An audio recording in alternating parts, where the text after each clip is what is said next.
Whoever is careless with the truth in small matters cannot be trusted with important matters. Albert Einstein. Bending Not Breaking, the Dragon Prince Edition. Reflections. The Royal Council.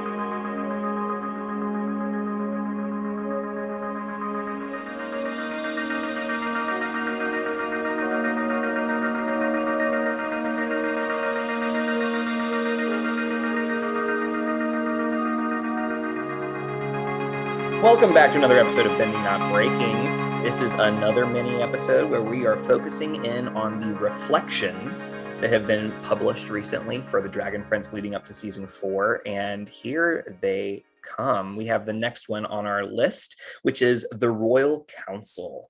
And we get a chance to lean into Ezran's story a little bit and learn more about what's going on here. And this, I gotta admit, is one of my favorites. We heard that Devon's favorites, Devon likes them all, but this is one of my favorites. But I'm really just curious about how this came about. Like what brought on this story? So this one, I will actually give credit to my husband. When I said early on in the big overview episode that we sort of like had some internal brainstorms. Kris brought a couple just completely already formed to the table. This one was a pitch that Ian had where he was like, what if we talk a little bit about Ezran's crown for an Ezran reflection? Because it is something that is touched on in season 4, but just giving it a little bit more space to breathe in its own little story, I think was a really, really good idea. So he was like, what if we do a story about Ezran weighing like the decision of what to do? That leads to him making the crown. So thank you, Ian, for the cool idea. That's where it came from. And then the other thing that was, we really wanted to feature Bait and Zim, even though we can't really give them like their own reflection because it's a little hard to write. Like, I mean, I guess we could, but we just didn't immediately have a good idea on how to sort of represent either of them as like a prose POV character. So it allowed us to sort of like have Ezran thinking through his feelings in the way he knows best, which is through his animal companions. Yeah, I love it.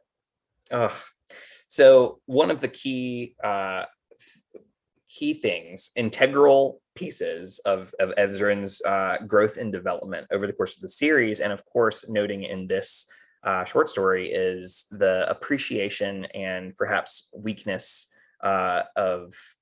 for, I should say, jelly tarts and baked goods.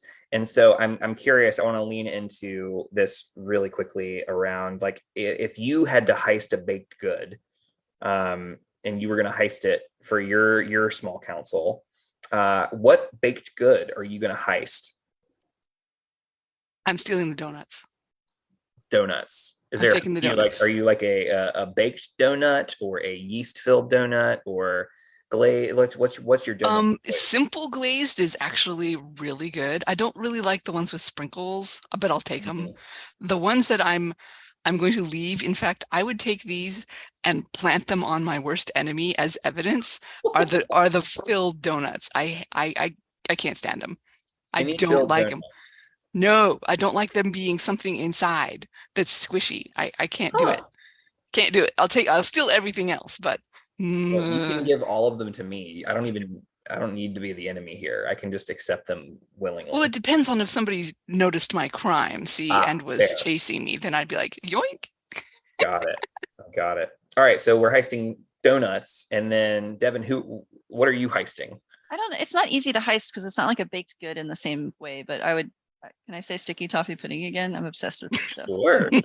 Again, it's a British dessert. It's made out of like dates, but like when you eat it, you wouldn't really know because they sort of just become a sugar for the cakiness of it. And then you cover it in like molasses, and it's so good. And then in the UK you pour cream over it, and so it kind of gets all like saturated and soggy. And it's super, super good. Probably not easy to heist because it's like sticky and messy and you can't just like pick it up and run. I will pick up the whole, right? Yeah, I will pick up like the whole tray and run. And that's what I would do. Highly recommend looking up a recipe for sticky toffee pudding, especially heading into the holidays, because it's a delicious, like wintry, autumny. Sounds really good. Please Can you put it in tarts? Could it be good like in a? I don't think you could, because you could without the cream, do like maybe. the molassesy stuff. You could probably make a tart out of it, but I guess I'm like hungry right now. I'm just like, I really want some cereal. Yeah, I think my heist would focus on croissants. I love a good fresh croissant, and baking them is a pain in the rump. I have tried, and while they are good, like there's nothing better than not having to work for a fresh croissant. And so like It tastes better stolen. it does. So that would be I could Ocean's 11 some croissants for sure. So we've got the fun in there, but now I'm curious.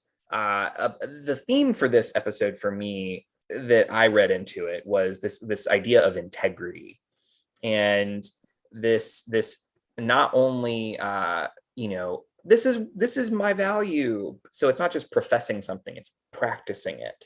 And oftentimes, I think you had mentioned this on the big episode, Devon, but Ezrin is often like called like almost like a Mary Sue in a way of being like, oh, he never makes mistakes, he's always good, he never gets complicated, and but I like this is complicated.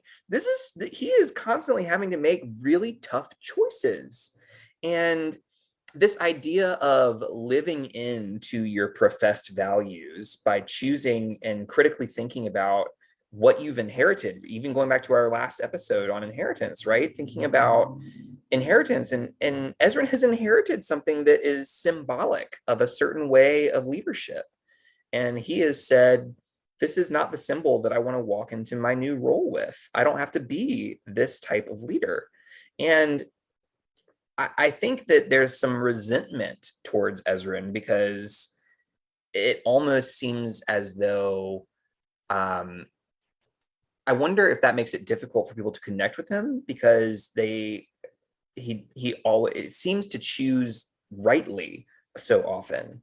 And so this is complicated. So I'm one, thoughts on integrity. Two, is there anything about that kind of my reflections there that seem off, or what do you hear when I say all of that?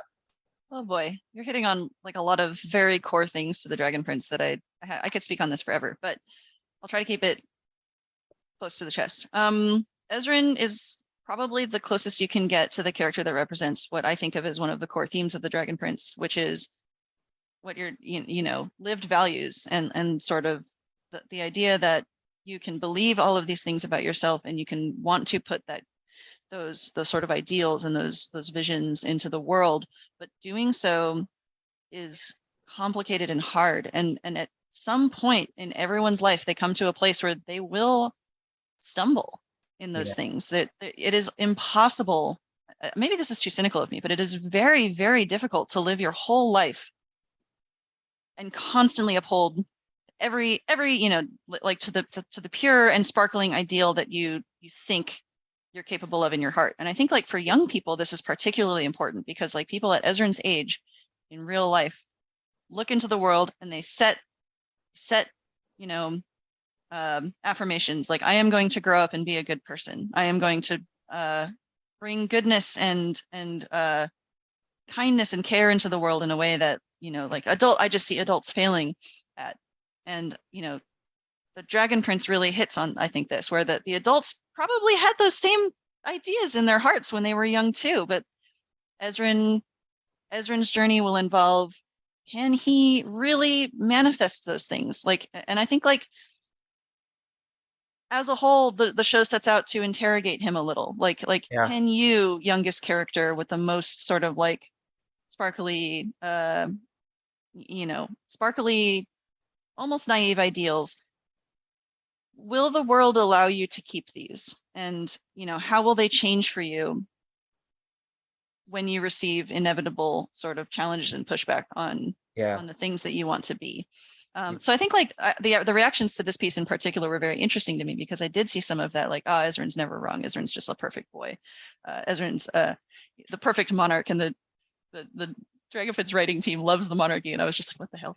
What are you talking about? It's a metaphor for power. Calm down. Anyway, so yeah, he is a vessel for all of the younger people who watch the show to see, I hope, I think older people look at him and are like, come on, kid, and rightfully so. But I hope that young people see themselves in him a little, and like, yeah, like the young people in the world can make a difference, they can enact these changes. But what I want people to perceive about in Ezran is that integrity, that that idealism will be challenged, and like, how will you, dear reader, handle it when that time comes for you, when things are a little bit more complicated than you anticipated in your youth. And Ezran's an interesting, he's a fantasy character. He's a prince. Like none of us are princes in real life. But the metaphor of it is, I hope it resonates. It's can you live by the values that you want to in a world that is hostile to that? Anyway, I've said my piece. This is why this one is very important to me, is because not just in season 4. I think Ezran's arc is one of my favorites. Absolutely. Over the whole of the upcoming saga. Yeah. Kris, I'm curious about your thoughts on this. Like, when either reflecting on what Devon said or what I said, I'm curious about what's percolating within you. Oh man, I was really enthralled. Thoughts. I think one of my favorite parts about this story is that it slows down, because I tend to want to run ahead to the quote big beats of the story, like battles and betrayals and reveals and ooh ah wow, that sort of stuff has got more adrenaline in it, I think, and I'm naturally drawn to those moments. But I know that makes for an incomplete story. So this particular moment it's just a little boy having a snack with his pet friends, and it slows down and it sits with him on his bed while he is sad and has some thoughts, and just tries his best to figure out, what do I do? The reason that he's talking to his pets is because he doesn't have anybody else that he trusts more. He does have other people. He doesn't trust them more, I would say, in this moment than his friends. He's maybe falling back on some old habits of, I'm going to sneak through the little corridors and I'm going to steal me some, because this is familiar. I need something to be familiar right now because I'm stressed. And so he does his old routine with a new friend, and then he's just in this little kind of bubble of time and space where he's like, I don't know what to do. I don't know, because if you're outside the king's chamber right then, if you're a guard or you're passing in the hallway, all you're going to see is little King Ezran whipping open that door and saying, find me the finest metalsmith in the kingdom. That's what you see from the outside. But if you're allowed inside this room, you just get to see a little boy who's got way too much on his shoulders. And he's coping with jelly tarts. It's really not the perfect solution, but it's Ezran's best. He and everybody else, but in this moment he is trying to do his best, and this is what it looks like. I am just really loving this moment, because it kind of like what you're saying, that we oftentimes perceive character as like being it's forged in the really big moments, but character is forged in these really small moments, and these small decisions that we make. And I think we really get a chance to see this is an integral moment to not only a plot point that's coming apparently with this crown that we will learn about, but, or maybe not a plot point, but a focal point. And thinking about also this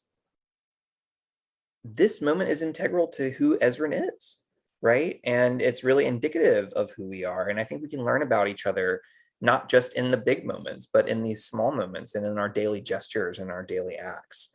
And so I love that about integrity, and I just really love it.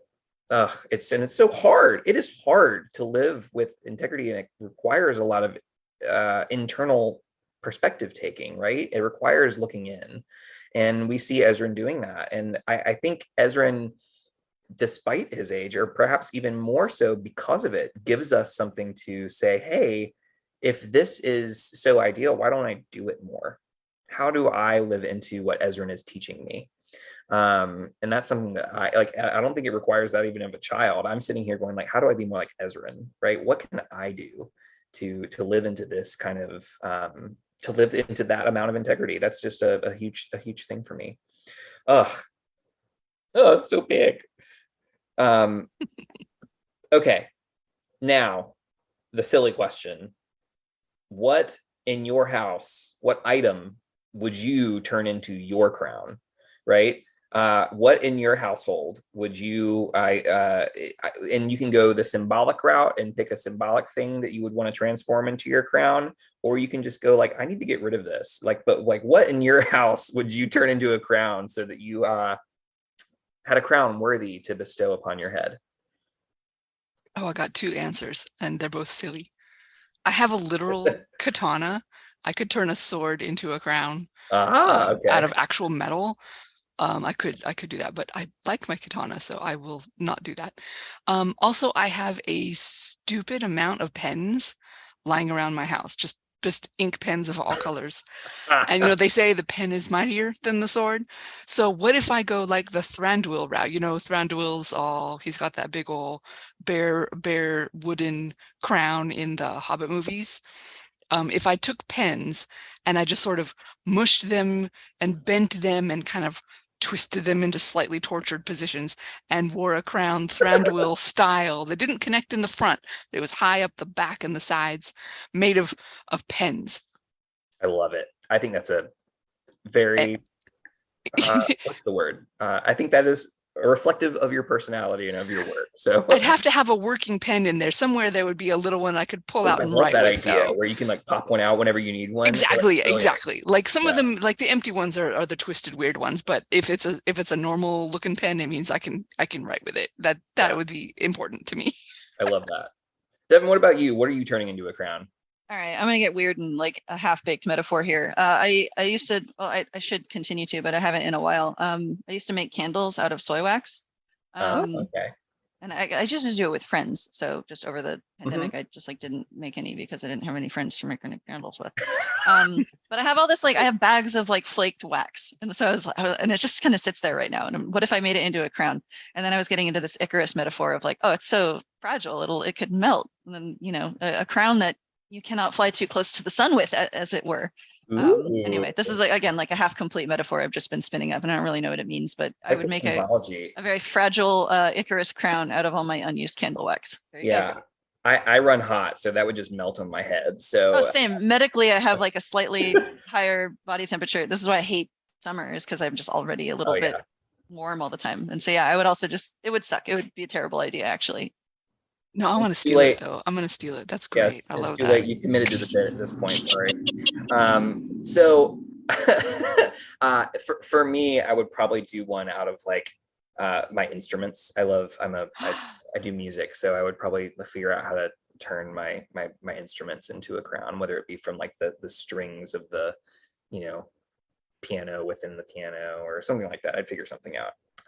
It could go. These are all such cool visual prompts. I'm just like, I want to see, like, that sounds amazing. Yeah, I love that. Don't worry, you can steal any of the ideas. No, I will allow it. Okay, we've leaned into kind of talking about Ezran. We've learned more. This is a lovely experiment on going into all these reflections, but I want to make sure we touch on anything that is important as well, that we want to make sure we cover about this short story, if anything, before we transition into gratitude. The plates. I love the plates. The plates that Ezran puts the jelly tarts on. The gold. Yeah. There was a big old headcanon behind those. But I'm really attached to those. They're pretty cool. All right. Okay. Anything else? I just really appreciate this one as an intro to Ezran's arc in the upcoming seasons. I think, and again, kind of comes back to, I saw people with kind of mixed reactions to him, like as a character. Someone was like, oh, he just turned like a priceless heirloom into a crown, with a slight like distaste for it. And I was like, yeah, I bet someone in the audience, like in Katalis, would have the same reaction. And like it's sort of, it's again hitting on this idea that like these choices he is making from this good place in his heart are not necessarily universally going to be received with acting love and rah fight the power, Ezran. There will be some challenge to him, so it's good. I think that's so true, though, for any decision we make that is like anytime myself, live into a decision that is choosing authenticity over conformity, or it's going to butt heads with people. And sometimes that's people that are really close with me, with my family, because like that I've been a certain way for so long. And now I'm going to be like, I'm going to choose this. And they're like, but this is the way you've always done it. This is the way it's supposed to be. And like, listen, that's a human reaction. Let's learn to check it, right? Let's let people be people. That's just me being, that's my pedestal really quick. I'm going to hop off. Okay, let's move into gratitude.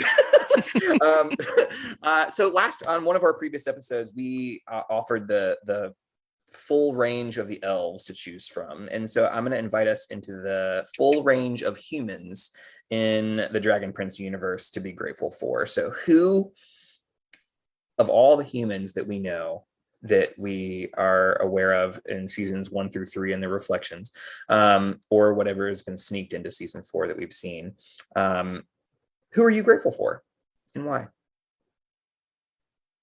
Is it illegal to say Viren? I feel like I just love Of course. Viren. I'm grateful for Viren because he complicates the lives of all the other characters in such wonderful ways, including himself. He complicates his own life. What a guy. I love this man. Anyway, that's it. Viren stands unite. This is hilarious because I'm gonna say Opeli. All right, let's hear it. She's it just feels like she's been up against so much because there's been all this chaos Viren caused perhaps on the council and after King Harrow dies and everything that follows. It's kind of like she's the one who just stabs her metaphoric sword into the ground and says, somebody's got to hold tight around here because everything's falling apart. There's storms blowing people off in all directions. The ground's falling away, whatever. There's disasters happening and somebody needs to hold to the center of this castle here, this council, this area, that sort of thing. And she stands up to Viren. She's very determined in fighting the power in her own way, but she doesn't, she has a soft side. That one conversation that she has with Ezran about picking somebody else to rule until he's old enough in season 3. They have that little conversation that lives in my heart. It's such a nice little touch for Opeli. I mean, she feels like she's very rule driven, kind of, like, here's how we do things. This is important, kind of. And I get that. I really do get that. But underneath it, she seems to work out from a position of compassion and genuine caring for, this is how we do things because it keeps the most people safe. And people are important, the people of the kingdom. It's like for humanity, but not ironically. Yeah, the thing that comes to mind when I think of Opeli is just how useful it is to continue to see women in positions of power making moves in media. And Opeli is just an extraordinary example. So I appreciate you lifting up that example. I think I'm going to go basic here, and I'm going to probably appease some of the Soren stands and choose Soren. Soren's arc has been, goes from annoying to just like this person with so much depth, and depth in a way that's really funky because it's like not that deep, but at the same time, his character is just so deep. There's so much there. And I just love it. He makes me laugh. He makes me tear up. He gives me all the feels in a way that I just really appreciate, and it just teaches me again how to appreciate difference, how to I'm really grateful for Soren's character and what Soren's character has offered me. So this has been a journey. This has been a wonderful to do. We have successfully reached the end of another mini episode, everyone. And so keep in touch. We will continue to do as many as we can. Until next time, be well and do